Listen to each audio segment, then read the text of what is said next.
2 मई 2011 रात के तकरीबन 12:30 बजे 2 अमेरिकन हेलीकॉप्टर्स एबटाबाद की फिजा में आते हैं। उनका मकसद होता है एक कॉटेज पे अटैक करना, लेकिन उनमें से एक हेलीकॉप्टर क्रैश कर जाता है, मगर कोई जानी नुकसान नहीं होता। उनका टारगेट था उस कॉटेज पे हमला करना। उनमें से कुछ ट्रूप्स निकलते हैं और वो उस कॉटेज की तरफ बढ़ते हैं। वहाँ फायरिंग का तबादला होता है और कुछ लोग मार दिए जाते हैं, मगर उनका टारगेट अभी तक उनको नहीं मिला था। रात 12:51 फील्ड कमांडर को कॉल की जाती है, Geronimo, we got him. Plane has crashed into the World Trade Center in New York. You're looking at the World Trade Center. We understand that a plane 11 September 2001 New York में तमाम काम अपने मामूल के मुताबिक हो रहे। किसी को इस बात का अंदाजा नहीं था कि ये दिन अमेरिका की तारीख का सबसे स्याह दिन बन जाएगा। सुबह 7:59 पे बोस्टन एयरपोर्ट से अमेरिकन फ्लाइट 11 टेक ऑफ तो करती है, मगर कभी लैंड नहीं होती। क्यों? क्योंकि उसमें 5 हाईजैकर्स सवार थे। उनका लीडर था मोहम्मद अता, जो कि एक ट्रेन पायलट है। जहाज के टेक ऑफ करने के 15 मिनट बाद ही वो तमाम लोग जहाज को हाईजैक करना स्टार्ट करते हैं और आहिस्ता आहिस्ता कॉकपिट की तरफ रवाना होते हैं।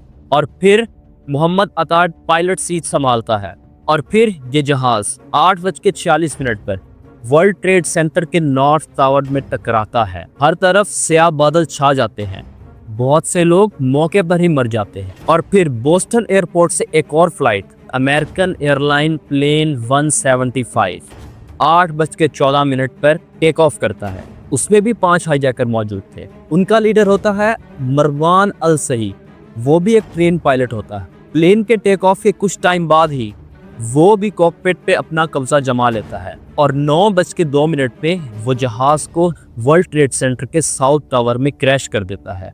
जब वर्ल्ड ट्रेड सेंटर के नॉर्थ टावर पर जहाज क्रैश करता है, तब American president George Bush Florida के एक स्कूल में मौजूद होते हैं। जब उनके सेक्रेटरी उनको बताते हैं कि जहाज क्रैश हुआ है, उनको पहले तो लगता है कि ये एक एक्सीडेंट है, मगर किसी को क्या पता था वो एक्सीडेंट नहीं, एक सोचा समझा अटैक था। जब दूसरा जहाज क्रैश होता है तो अमेरिकन प्रेसिडेंट का सेक्रेटरी उन्हें आके एक दफ़ा फिर बताता है और इस दफ़ा कहता है अमेरिका इज़ अंडर अटैक। 8:20 पर नॉर्थर्न वर्जीनिया एयरपोर्ट से एक जहाज टेक ऑफ करता है, फ्लाइट 77। वो तेज़ी से आगे बढ़ रहा होता है। उसमें भी 5 हाईजैकर मौजूद होते हैं। उनका लीडर होता है हनी हंजोर, जो कि एक ट्रेन पायलट होता है। वो भी कॉकपिट की तरफ बढ़ता है और काबिज होने में कामयाब होता है और फिर वो जहाज को वाशिंगटन की तरफ मोड़ लेता है। हर तरफ समझा जा रहा था कि अब इम्पोर्टेंट सरकारी बिल्डिंग्स पे अटैक होगा, मगर ऐसा होता नहीं। 9:37 पे जहाज पेंटागन से टकरा जाता है। फिर यूनाइटेड एयरलाइन फ्लाइट 93 8:42 पे टेक ऑफ करती है। उस जहाज में टोटल 4 हाईजैकर मौजूद होते हैं। उनका लीडर होता है जैद जर्राह, जो कि एक ट्रेन पायलट होता है। वो कॉकपिट पर काबिज तो हो जाता है, मगर हमला करने के काबिल नहीं रहता। क्यों? क्योंकि लोगों को खबर मिल चुकी थी कि अमेरिका इज अंडर अटैक। फिर उन लोगों ने सोचा कि हम अपनी जान दांव पे लगा के अगर हज़ारों लोगों की जान बचा सके तो क्यों ना हम यही करें। फिर पैसेंजर्स ने रिटेलिएट करने का सोचा और हाईजैकर से लड़ना शुरू कर दिया। 10:03 पर यह जहाज़ पेनिसुला के एक गांव में क्रैश कर जाता है और ये जहाज़ अपने अज़ाइम में पूरा नहीं उतरता और किसी जगह पर हमला करने में कामयाब नहीं हो पाता। ये वर्ल्ड ट्रेड सेंटर पर पहला हमला नहीं था। इससे पहले 26 फरवरी 1993 को भी हमला हुआ था। वो किसने किया था? अब्दुल बासित महमूद अब्दुल अल करीम अल मशहूर रमज़ी यूसुफ। रमज़ी यूसुफ को इवल जीनियस कहा जाता था। वो कुवैत में पैदा हुआ और यूके से इलेक्ट्रिकल इंजीनियर की डिग्री की और फिर यूएसए पर अटैक करने का सोचा। अमेरिका के मुसलमानों को बढ़ते मज़ालिम देखकर उसमें एक इंतहा परस्त सोच पैदा हुई और फिर वो अफ़गानिस्तान में बॉम्ब बनाने की ट्रेनिंग लेने लगा। और फिर 1 सितंबर 1992 को वो अमेरिका में दाखिल होता है इराकी पासपोर्ट के साथ। मगर हैरानी की बात यह थी कि उस पासपोर्ट पर वीज़ा नहीं था। एयरपोर्ट पे उसको इमिग्रेशन वाला रोक लिया और उसने वही कहानियां सुनाने लगी कि सद्दाम हुसैन के बढ़ते मज़ालिम उससे बर्दाश्त नहीं हुए और उसको अमेरिका में पनाह चाहिए। अमेरिकन इमिग्रेशन उसको कुछ अरसे की डेट देकर अमेरिका में दाखिल होने देता है। एयरपोर्ट से निकलने के बाद वो जर्सी सिटी में मौजूद मोहम्मद सलामा के फ्लैट पर जाता है। वहाँ वो अमेरिका पर अटैक करने की प्लानिंग स्टार्ट करता है। रमजी यूसुफ फिर अमेरिकन पुलिस स्टेशन में दाखिल होता है और वहाँ रिपोर्ट लिखवाता है कि उसका पासपोर्ट चोरी हो गया है। उस रिपोर्ट में वो अपना नाम अब्दुल बासित महमूद अब्दुल करीम लिखवाता है। उस रिपोर्ट को लेकर वो पाकिस्तानी हाई कमीशन में दाखिल होता है और वहाँ उनको कहता है कि ये देखें पुलिस की रिपोर्ट और मुझे एक ट्रैवल डॉक्यूमेंट अलॉट किया जाए ताकि मैं पाकिस्तान वापस जा सकूं। पाकिस्तानी एम्बेसी को इस पर शक होता है। क्यों? क्योंकि उसके डॉक्यूमेंट्स नकली थे, मगर उस वक्त इतनी टेक्नोलॉजी नहीं थी, कंप्यूटराइज सिस्टम नहीं था, तो एम्बेसी उसको 6 माह का एक टेम्परेरी ट्रैवल डॉक्यूमेंट बनाकर दे देता है। मगर रमजी यूसुफ के लिए 6 माह तो बहुत ज़्यादा थे, उसके लिए तो 2 माह ही काफ़ी थे। इन्हीं दिनों में ही रमजी यूसुफ बॉम्ब बनाने की तैयारी स्टार्ट कर देता है।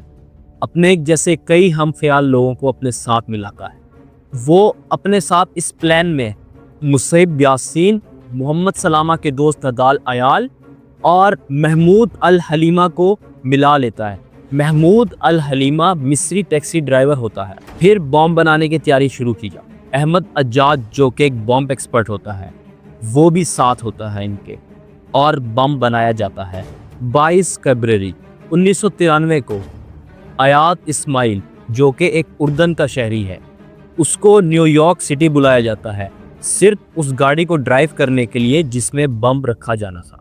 26 फरवरी 1993 को सुबह एक फूड वैन किराए पर ली जाती है। मोहम्मद सलामा उसको रेंट आउट करता है और मुसैब यासीन का नंबर यूज करते हुए अयाद इस्माइल उसको डाउनटाउन की तरफ लेकर जाता है जहां वर्ल्ड ट्रेड सेंटर मौजूद होता है और फिर नॉर्थ टावर के बेसमेंट 2 में इसको जाके पार्क कर देता है और तमाम लोग वहां से बाहर आ जाते हैं। 12:17 पर एक जोरदार धमाका होता है। 680 किलो धमाका खेज मवाद यूज होता है। इस धमाके के नतीजे में 6 लोग मारे जाते हैं। ये बॉम्ब इस तरह रखा गया था कि नॉर्थ टावर साउथ टावर पर गिरे और दोनों टावर जमीन बोस हो जाए और हजारों लोग अपनी जान से हाथ धो बैठे। मोहम्मद सलामा अयाद और रमजी यूसुफ को एयरपोर्ट लेकर जाता है, जहां से अयाद तो जॉर्डन की फ्लाइट ले लेता है और रमजी यूसुफ उस फेक ट्रैवल डॉक्यूमेंट पे पाकिस्तान रवाना हो जाता और मोहम्मद सलामा को कल की टिकट लेकर दी जाती, मगर वो टिकट बच्चों की होती है। बच्चों की क्यों? पैसे की कमी की वजह से। और पैसे की कमी ही वो वजह थी जिसकी वजह से ना तो वर्ल्ड ट्रेड सेंटर पर उनका अटैक पूरा हो सका और ना ही वो बच सके। यही वजह थी जिसकी वजह से पूरे का पूरा नेटवर्क एक्सपोज हो जाता है। 1993 में रमजी यूसुफ बेनज़ीर पर भी अटैक करने का सोचता है, मगर वो पाकिस्तानी एजेंसीज की नज़रों में आना नहीं चाहता था। इस वजह से वो इस प्लान को रोक देता है। 1994 फिर स्टार्ट होता है बोजिंका प्लॉट। बोजिंका का मतलब था बहुत बड़ा धमाका, यानी कि बिग बैंग। इसका मकसद था कि बहुत सी फ्लाइट को एक टाइम पर हाईजैक किया जाए या उनको बॉम्ब अटैक करके ख़त्म कर दिया जाए।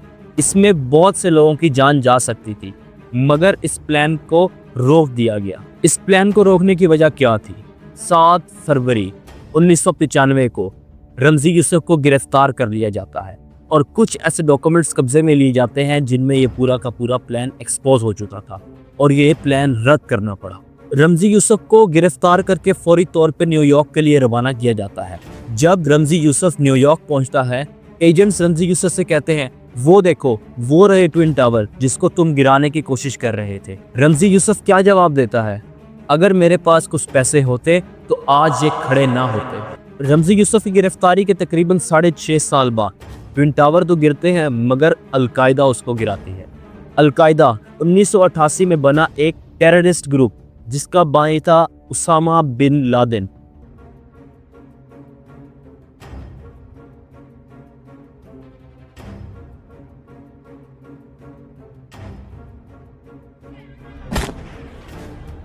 उसामा बिन लादेन सऊदी शहरी जिसके पास ना तो पैसे की कमी थी, ना तो ताकत की और ना ही वक्त की।